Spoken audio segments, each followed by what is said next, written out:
నేను అమ్మతో మాట్లాడితే అమ్మ అర్థం చేసుకుంటుందమ్మా. మన కుటుంబం మళ్ళీ ఒకటవుతుందమ్మా. లేదు మావయ్య, మీ యాక్సిడెంట్ విషయంలో ఏం జరిగింది అని నిజం తెలుసుకోవాలి.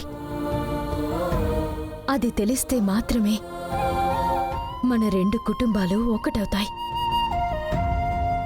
సరైన ఆధారాలతో పోయి నేను జాన్సమ్మ ముందుకెళ్ళి నిలబడితేనే మమ్మల్ని ఆవిడ ఒప్పుకుంటుంది. లేదంటే చాలా కష్టం మావయ్య. ఈ నిమిషం మీ చెల్లి కూతురు అని జాన్సమ్మకి తెలిస్తే నన్ను జాన్సమ్మ పూర్తిగా ద్వేషిస్తారు. అందుకనే మనం కొంచెం ఓపిక పట్టక తప్పదు. అంతేకాదు మావయ్య, ఈ ఇంట్లోనే మీకు ఆపదుంది. ఎవరో మిమ్మల్ని చంపాలని చూస్తున్నారు. అది ఎవరని నేను కనిపెట్టాలి. అంతవరకు మీరు కోమలో ఉన్నట్టుగానే నటించాలి మావయ్య. ప్లీజ్, నా కోసం. అలాగేనమ్మా. సరే, ఇలాగే మాట్లాడుతుంటే డౌట్ వస్తుంది.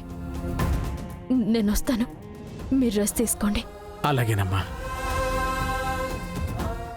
బంగారి, మావయ్య, నా చెల్లితో అయినా నిజం చెప్తావమ్మా? నా చెల్లిని నేను చూడాలమ్మా, చూడాలనుంది. ఒకసారి తీసుకొచ్చి నాకు చూపించమ్మా. రెస్ట్ తీసుకోండి.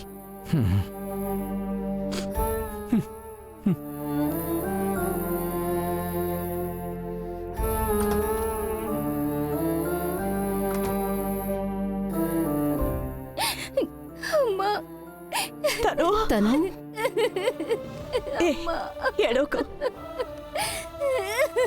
ఏడోకమ్మా, నా బంగారు తల్లి కదా, ఏడవకూడదమ్మా. ఉండు, నేను వస్తాను. ఏడవకమ్మా.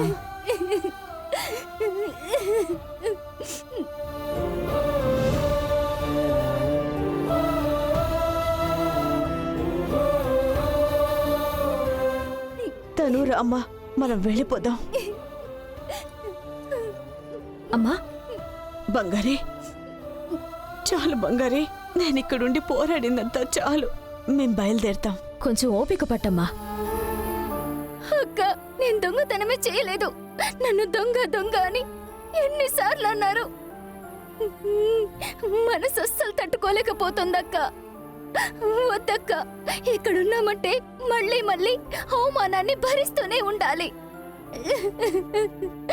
వాళ్ళు నన్ను ఎన్ని మాటలైనా అనని, కానీ దొంగ అనే నింద నేను అస్సలు భరించలేనక్క. అక్కడ రవి సార్ నీకు సపోర్టుగా నిలబడ్డారు కదా. తను అన్ని రోజులు ఆయన మనతోనే ఉండి మనల్ని కాపాడలేరు కదక్క. ఆయన లేనప్పుడు ఇక్కడ ఏదైనా జరగొచ్చు కదా. వాళ్ళు మాట్లాడే మాటలకి మనమే హర్ట్ అయ్యి ఇక్కడ ఏదైనా మనమే తప్పు చేస్తే ఏం మాట్లాడుతున్నావు? తను నేను ఏవేవో అనుకున్నాను, కానీ ఏది జరగలేదు. అమ్మా, ఇంక మీదటే అమ్మా మనం ఈ ఇంట్లో ఉండాలి. బంగారే, నాకు అర్థం అవుతోంది. నీకు పెళ్ళయింది కాబట్టి నువ్వు ఇక్కడే ఉండి తీరాలి. నువ్వు ఇక్కడే ఉండు, మేం బయలుదేరతాం. అప్పుడప్పుడు వచ్చి చూసిపోమ్మా. ఇక మీదటి ఇంట్లో మేము అస్సలు ఉండలేము. అమ్మా, మావయ్య లేచారమ్మా.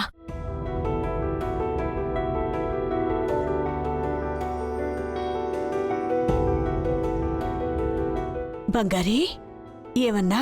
నేను నిజంగా చెప్తున్నానమ్మా, మావయ్య లేచి కూర్చున్నారు. ఏయ్, నిజమే చెప్తున్నావా? మా అన్నయ్య కళ్ళు తెరిచాడా? అన్నయ్యకి నయమైందా? ఎప్పుడు? ఇప్పుడే అమ్మా, మావయ్యతో మాట్లాడే వస్తున్నాను. అయ్యో భగవంతుడా. బంగారే, నేను వెంటనే మా అన్నయ్యని చూడాలి. అక్క, మావయ్య నిన్ను గుర్తుపట్టారా? నువ్వు ఎవరని మావయ్యకి చెప్పావా? మావయ్యకి మనమంతా గుర్తున్నాం కదక్కా. ఆయన మొత్తం కుటుంబం మీద ప్రాణాలే పెట్టుకునున్నారు. నాకు ఆ దేవుడు తోడుగా ఉన్నాడు బంగారీ. బంగారీ, నేను వెంటనే మా అన్నయ్యని చూడాలి బంగారీ.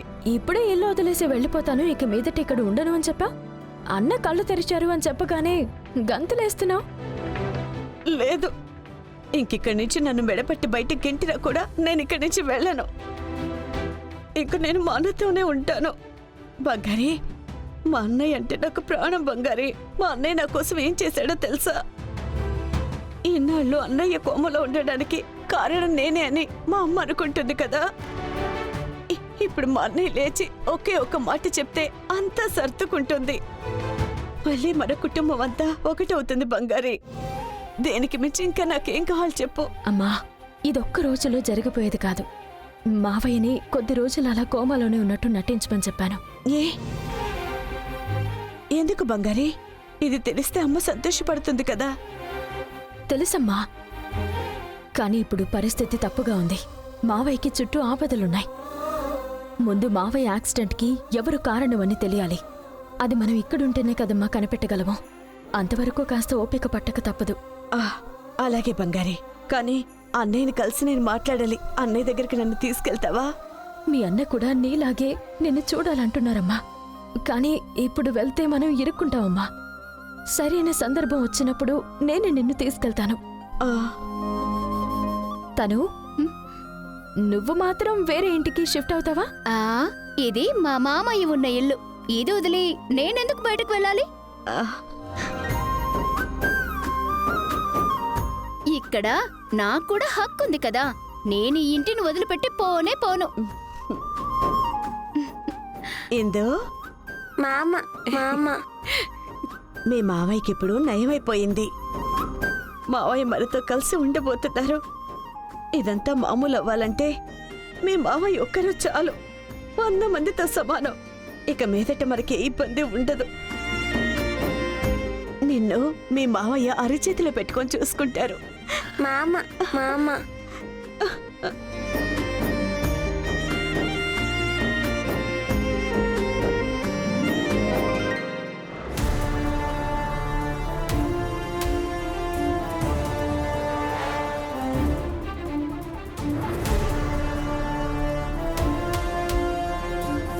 సార్, రండి సార్.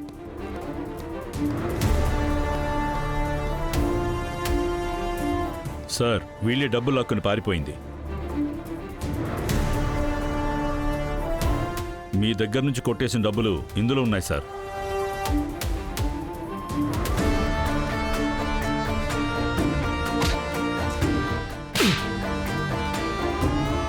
ఎలారా? అవతల వాడు కష్టపడి సంపాదిస్తే కొట్టే బుద్ధి అవుతుంది. ఎక్కడి నుంచి వచ్చింది ఈ బుద్ధి?